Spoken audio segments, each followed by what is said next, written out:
Good afternoon, everybody, and good evening to you, Jane, in London. It's a great honor for the CRL today to have one of the finest and most compelling dialogue which you all will hear with a person who I have looked up for almost 25 years of my life, ever since I first met her. She has had a deep impact. I'm honored to call her my dear sister. But as I begin, Jane, can I first begin by offering our sincere, heartiest congratulations to Her Majesty on the Platinum. I know nobody who is closer to the royal family than you.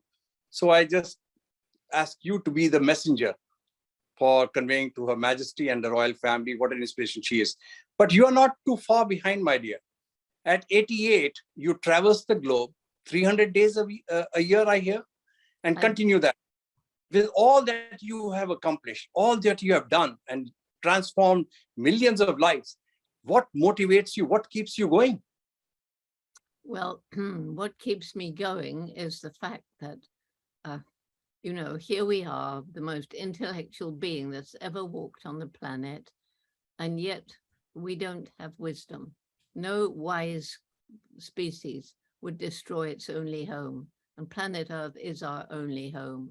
So we're not very wise at all. There are few wise people, but by and large, there are big corporations, there's corrupt governments.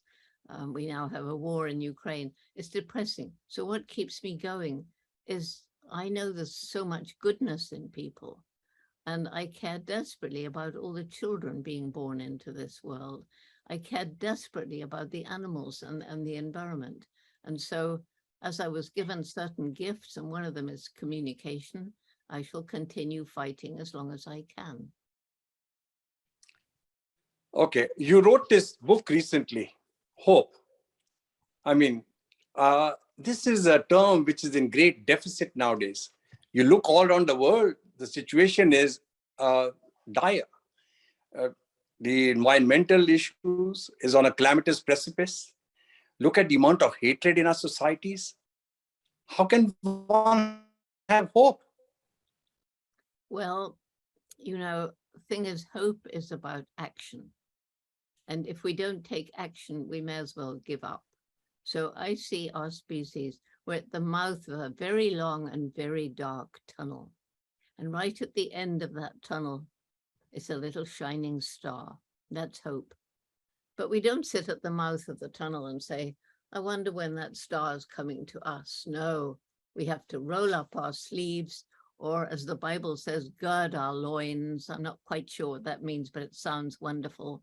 So we gird our loins and we have to crawl under, climb over, work our way around all the obstacles that lie between us and that star. And these are things like climate change, loss of biodiversity, poverty, unsustainable lifestyles, greed, pollution. You could go on for a long time. War, hatred, discrimination.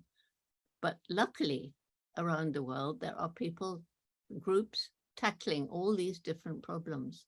So as we go down this tunnel, we need to reach out, take their hands and say, let's look at this as a whole big picture. Let's work together. Let's cooperate and try and solve these to the benefit of future generations. What strikes me is that you see all these things, you meet all these people, but if I were to ask you one question, what do you feel is the single biggest challenge confronting us? Well, I'm not sure that there's a good answer to that, because I don't think there are single answers to almost anything. But I would say one of the big problems today is depression, lack of hope. And if you lose hope, and if you look around the world, it's so easy to get filled with despair. You can't look around and see what's happening without feeling either filled with despair or anger, or a mixture of both. Mm-hmm. And so, when people come to me and say, oh, I just feel helpless and hopeless, and we keep being told, think globally, act locally. But no, because if you think globally, you won't have the energy or the will to act locally. So I always tell people, find something where you live that you care about. Maybe it's homelessness. Maybe you want to get together a drive to raise money for Ukrainian refugees. Maybe you want to pick up litter, whatever it is, and try and find people to help you. And when you do that, you'll see you did make a difference. And then that makes you feel good. So then you want to do more. You want to feel better. And as you go, you inspire people. And when you then realize and dare to think globally, you realize that all around the globe, there are people acting just like you. And all of this put together is bound to make a difference. And it is making a difference. Is that what you are hoping to do with the Roots and Shoots? And tell the people a little bit more about Roots and Shoots. I find it so inspiring that you're reaching the youngest generation, the people who are at the most impressionable age. Love to know more. Okay, well, Roots and Shoots began just because when I was traveling around the world in the, let's say, the late 1980s, early 1990s, I was meeting young people, mainly high school, university. Already they were losing hope, even back then. And they were either depressed or they were angry. Most of them were just apathetic. And I was asking them, why do you feel like this? Well, you've harmed our future and there's nothing we can do about it. So have we harmed their future? Oh my goodness, I would say since the Industrial Revolution, maybe even from the Agricultural Revolution, we have been stealing their future. And there's this crazy idea that you can have unlimited economic development on a planet with finite resources, which already in some places are being depleted faster than nature can replenish them. That short-term gain is more important than protecting the environment for the future. But anyway, when these young people said there was nothing they could do about it, that's where I thought, no, you're wrong. And so Roots and Shoots began with 12 high school students in Tanzania on my veranda from 8 different high schools. And I told them to go and get their friends who felt the same. We had a meeting and we decided the main message of Roots and Shoots is every individual, every one of us makes an impact every day, and we can choose what sort of impact we make. And secondly, because everything is so interconnected that every group would choose themselves 3 projects, one to help people, one to help animals, one to help the environment. And they don't all have to do all the projects, but they have to share them so that the young people realize how interconnected everything is. And from these 12 students, high school students in Dar es Salaam, we're now in 85 plus countries. We have members from kindergarten, we have them in university where it's very strong, and everything in between. And now we have more and more adults wanting to take part, like the staff of a big corporation. And, as it began in 91, we have what I call the alumni, the people who've been through the program, and they keep their values. And I would say the key value that they take with them is respect for each other, respect for animals, respect for the environment. What interesting, Jane, a lot of the elder people don't make the connection of the animal, the human, and the environment. Yet you say these young children, they are the ones who are like the example for the elder people? Well, they do. I mean, I can't tell you the number of parents that I've met who say, well, I have to recycle, my kids make me. Well, I've had to start eating less meat because my kids don't like to see meat on the table. They don't want animals harmed. And because this climate change and all these other problems are becoming more and more in the news, young people learn about them, they hear about them, they want them explained. And then if they are empowered to choose something that they want to do to make a difference, they're so filled with energy and determination. And it's really, really inspiring. So that's where I get my energy from. Briefly, what is the curriculum of Roots and Shoots? What do you make them go through? What kind of training? they get to choose, as long as it's one for animals, one for people, one for the environment. And the point of choosing is that they will choose something that's relevant to their age. And of course, the little ones obviously need help. But once you get to middle school and high school, you choose projects that are okay for your age, that are suitable for the environment you're in. And that's not just your physical environment, but also your cultural and your religious environment. So you get to choose, and it's not top down. And that's why I think it's so successful, because, there's always young people who care passionately about animals. There's always young people who want to save the environment and trees and things. And there's always young people who want to help the homeless or things like that. Well, it strikes me that I've known you now. I remember that the lovely, fateful day in San Francisco, State of the World Forum. President Gorbachev is inside and all the dignitaries, and you and me are sitting out on the steps discussing the challenges of the world and what we might be doing. Yes, we were. I mean, that just struck me so. You were all dressed in white. Yes, I was. Yes, I was. My dear Jane sister. I will. That struck me that here was a person with all the dignitaries, and where were we sitting? Outside on the steps of the Fairmont Hotel. Well, so many dignitaries are so pompous, and they don't want to spend the time of day with you. And back then, I mean, why were you sitting talking to me? I was nobody back then. Oh, you struck me deep in my heart. I knew forever this is my sister, and there's few people I can say this about, but to me, you are a living saint walking, and there's people like you who have inspired change all across the world. Well, that's through the young people, and it's through the amazing team of support that I've built up around the world. There are 26 Jane Goodall Institutes, and they develop the roots and shoots. They help Africa programs where they can. And, we're not just about saving chimpanzees. How do you save chimps if the people are starving? How do you save chimps if their forests are being cut down by people desperate to find more land to grow food or to make money from charcoal or timber? So again, it's all this interrelation. You can't save the environment when people are living in poverty. You can't really save the environment when people are living unsustainable, greedy lifestyles. And I doubt you can save anything if we can't somehow stamp out corruption.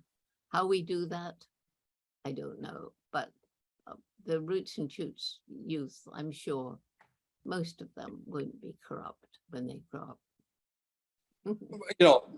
Strikes me when you talk about this, some may consider idealism, but how do you work with people who sometimes are perceived as the ones who are creating most damage, like you did with Conoco Phillips, like you've done with so many other people who people think are rogues, but yet you transform them?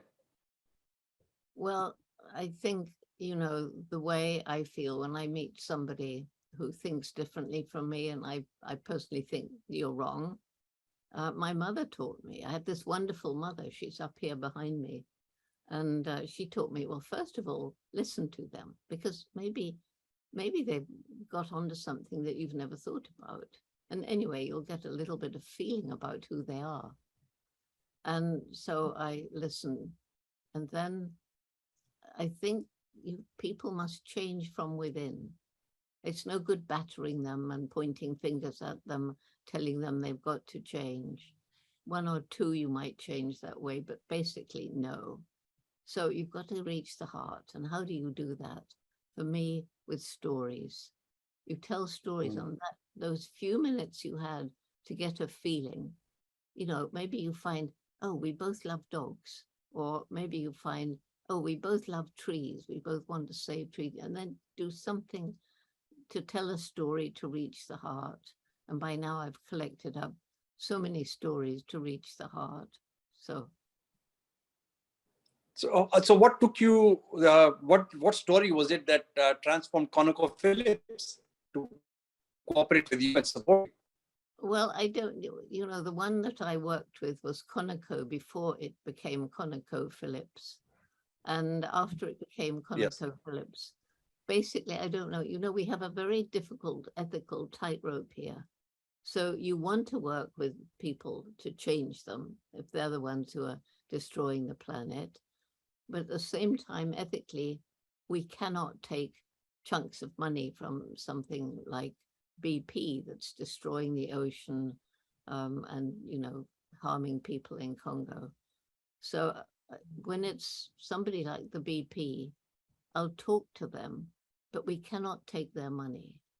Even though people say, well, you should take their money because they've acquired it in a horrible way. Now you can use the money for good. But then the company will use your name to spread around and say, well, I work with Jane Goodall, so I must be one of the good guys, right? So did Conoco do that?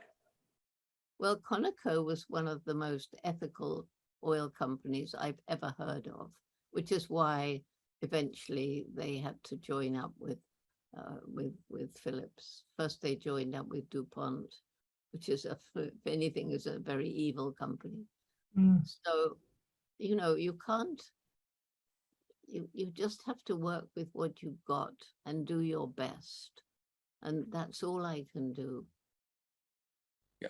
I'm reminded of another incident which I came across about you is, how did you convert Jim Baker to go leave his hunting? Well, I'm not sure he totally left it, but he did realize that he shouldn't do it. I don't know if he actually gave it up, but I got to know Jim Baker pretty well, actually. And he really, really helped me. I couldn't have done what I did in Africa to go around and start talking about chimps without Jim Baker, because he in those days you sent whatever you did, you didn't have email back then.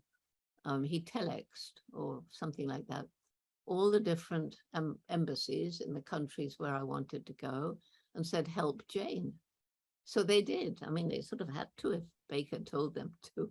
And so I was able to do this round of trips on a shoestring. I didn't have much money. And so he really helped so much that one of the little orphan chimps that I rescued from the market, with the help of the ambassador who'd been told by Jim to help, we rescued this little chimp. So I called him Jim B, actually. But I'll tell you one story.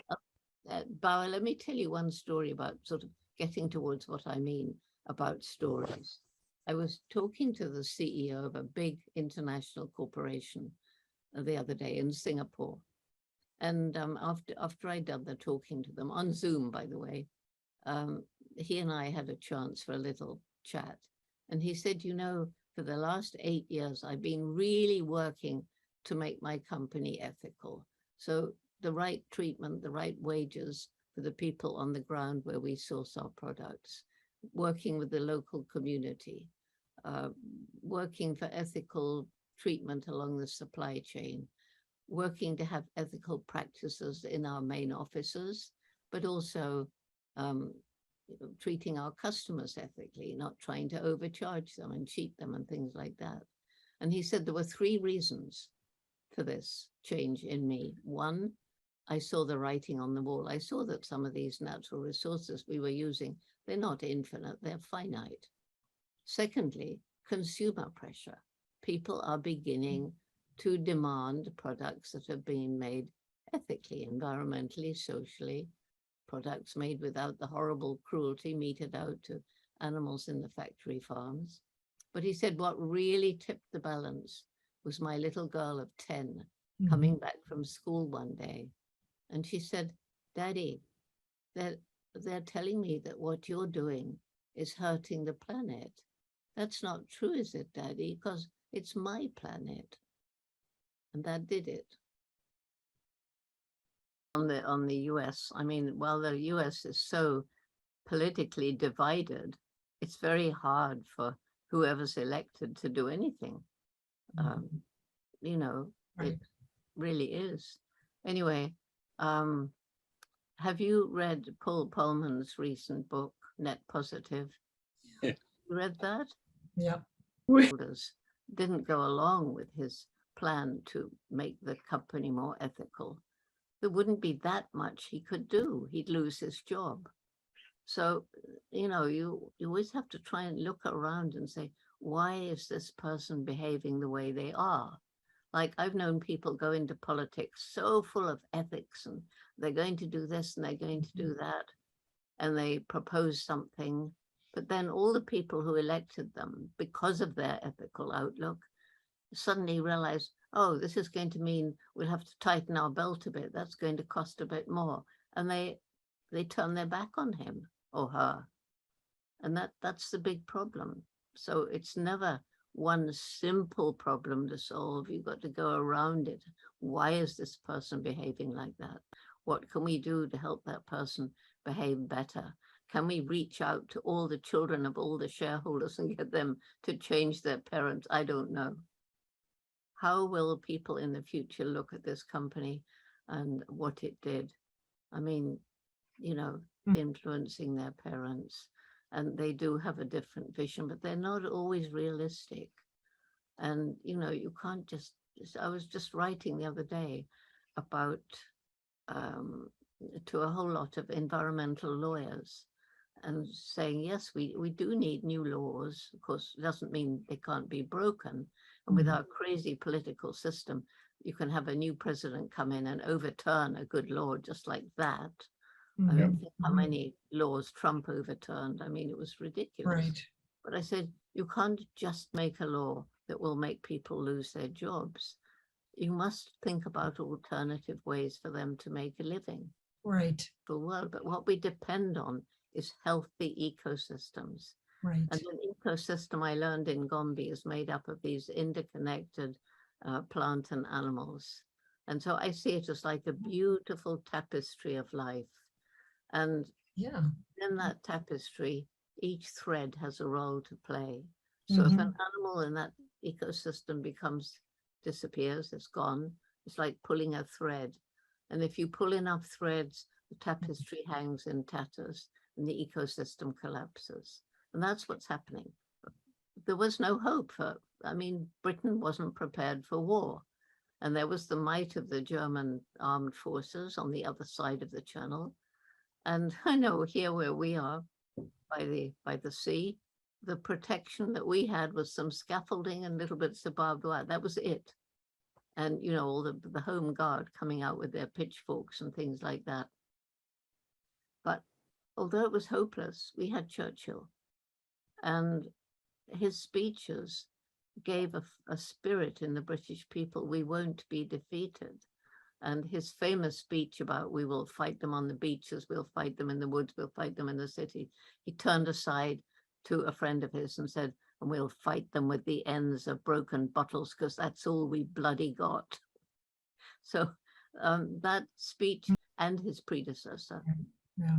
And so, you know, you just have to, that gives them hope that we did it so they can do it too. But then if we leave aside the Ukraine war, which is relatively recent, the young people give me hope all over the world in 65 countries, and other groups like Roots and Shoots, they're changing the world every day.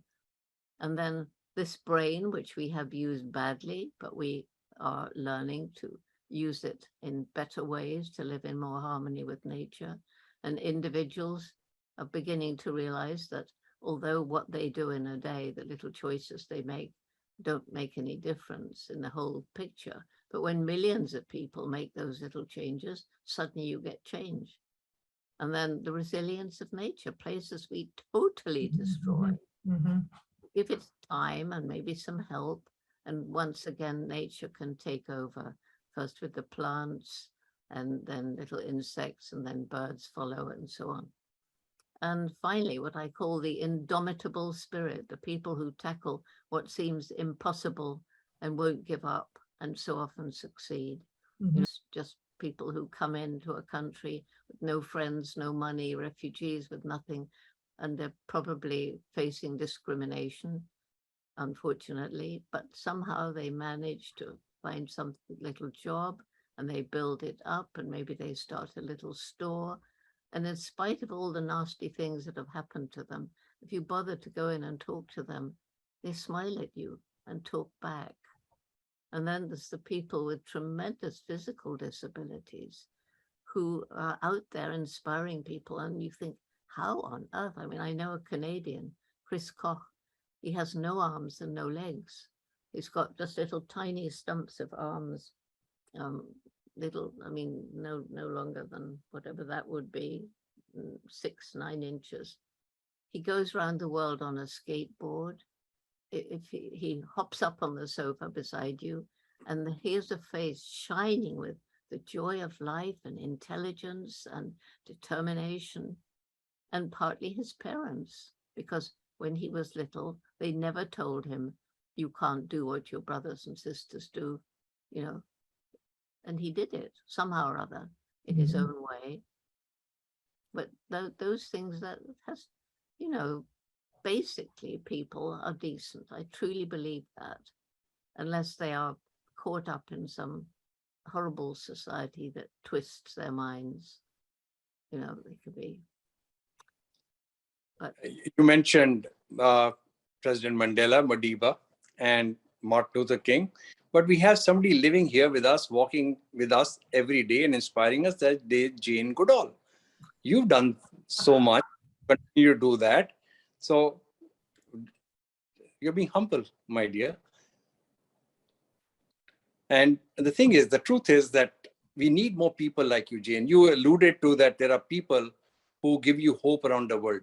We would love to, in your opinion, who are those people? Can we reach them and also bring them onto these platforms? Let their voices be heard. Love to tap your network on that. well, I'd have to think about that, but basically they're all around, and there's many of them coming up through the ranks of roots and shoots. You know, it doesn't have to be the big important people. So many people out there working away at what they're doing and inspiring others, teachers, parents, you know, and disasters like war or like the Twin Towers coming down, whatever, it brings out the best in so many people. And when I talk about the indomitable spirit in an audience, I say, you know, every single person is born with this indomitable spirit, but sometimes it's crushed by outside forces, but sometimes it's just because you don't think to let it grow. Let it go out there, do your part. Hearing you, she's watching, she's fine. I can envision her with this big smile. Well done, Jane. Well done. Yes, She's so saying. she's up there all right, I know. Absolutely, absolutely. The one thing which we want to try and launch, especially looking at, why do we need such sophisticated automatic, semi-automatic weapons, and call it the rise of Second Amendment right to bear arms? And every day, our children are being destroyed, but they want to preserve the guns. So with all this hatred, we want to launch an initiative on combating hatred. I would love for you in a couple of minutes to say, how do we combat hatred? What should we be doing? Well, I think it's getting children when they're young to understand. I mean, what do you do with, I mean, supposing Bawa, you were sitting down with, I'll just take anybody, but for the moment I'll take President Trump, ex-president actually. What would you say to him? Because I don't want to talk to him because, you know, I told you that I try to reach people through their heart, but how can you reach them if they don't have a heart? Right.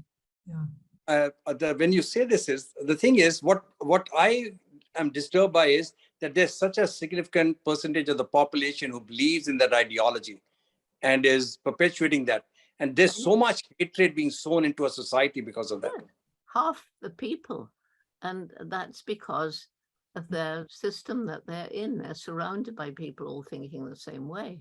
This powerful gun lobby, you know, pushing its propaganda. Trump pushing his propaganda, meaning fake news. Putin pushing his propaganda. It's now wars of propaganda, which, I mean, okay, so with roots and shoots, we try as much as possible to bring young people together from different areas, different parts of the world, different parts of the country. And my very first gathering was in the US. I got a bit of money, and it was to be a 5-day gathering. So we got 5 places where they did roots and shoots. And I said, from each one of these 5 places, I want 1 rich white person, 1 poor white person, 1 Native American, and 1, no, not a Native American, 1 Asian, and 1 African American. And they came. And my idea was that because they won't really know anyone, not even from their own group, probably, their own city, the white ones will form a group, the rich ones and the poor ones, but also when they go back, if they come from an African-American community where they're discriminated against, they'll have friends now in 5 different places. And when we had our first international gathering from, I think at that time it was 30 countries, there were 2 Palestinians and 1 Israeli. And when we first came together, they would not look at each other. By the end, I don't think they went to bed.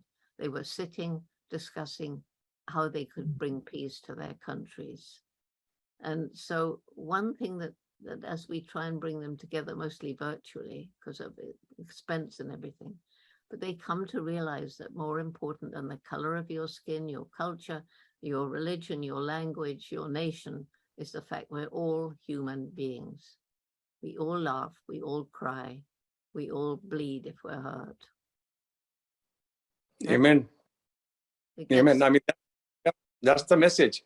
But even then, so I mean, if you were to say something to the gun lobby, as you mentioned, what would you say to them? Well, if I was giving a speech or if I was talking to 1 or 2 individuals, it would be different. But I don't know. I mean, they're all a whole lot of mini Trumps as far as I'm concerned. It would take me a long time to work out what I was going to say. Yeah, I understand it.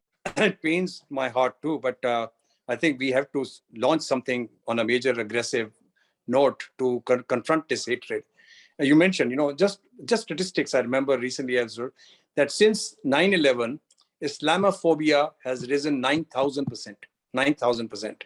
In the last 3-4 years, the anti-Semitism has increased 400%. Every day there are incidents.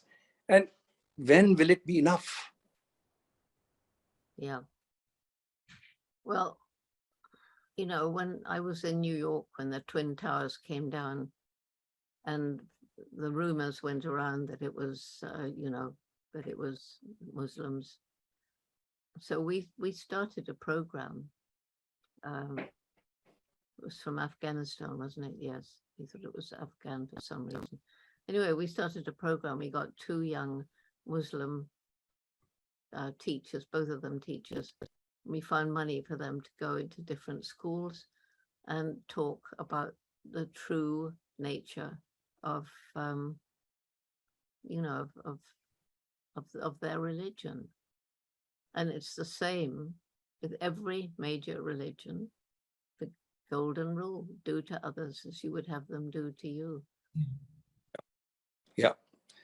Jane, I know we are coming up to the hour, but I just want to, everything is known about you. As a closing note, could you share one thing which people don't know about you? What is the one message you'll give people? And if you could end us with your lovely call of the chimpanzees, which you're so famous for. Well, something that people don't know about me, quite honestly, I think people know flippin' well everything about me by now. I've been asked every question you could imagine on interviews with the media. There've been films about me. There's, films and stories about me being mischievous and having a sense of humor, liking a little tot of whiskey at the end of the day, I found 4 opera singers separately. I said to them, what do you do when your voice gets overused like mine? And they all said, oh, whiskey. And that's, I'm not making that up. And one country singer said the same. So it's my medicine. We call it my medicine. But, you know, I mean, I think the most important message for everybody is every single day you live, you make an impact on the planet. Choose ethically how you live on the planet. What do you buy? How was it made? Did it harm the environment? Was it cruel to animals? Is it cheap because of child slave labor or unfair wages? Okay, Yes. so I think you got that part of the message. Now I'll end up with the chimp call.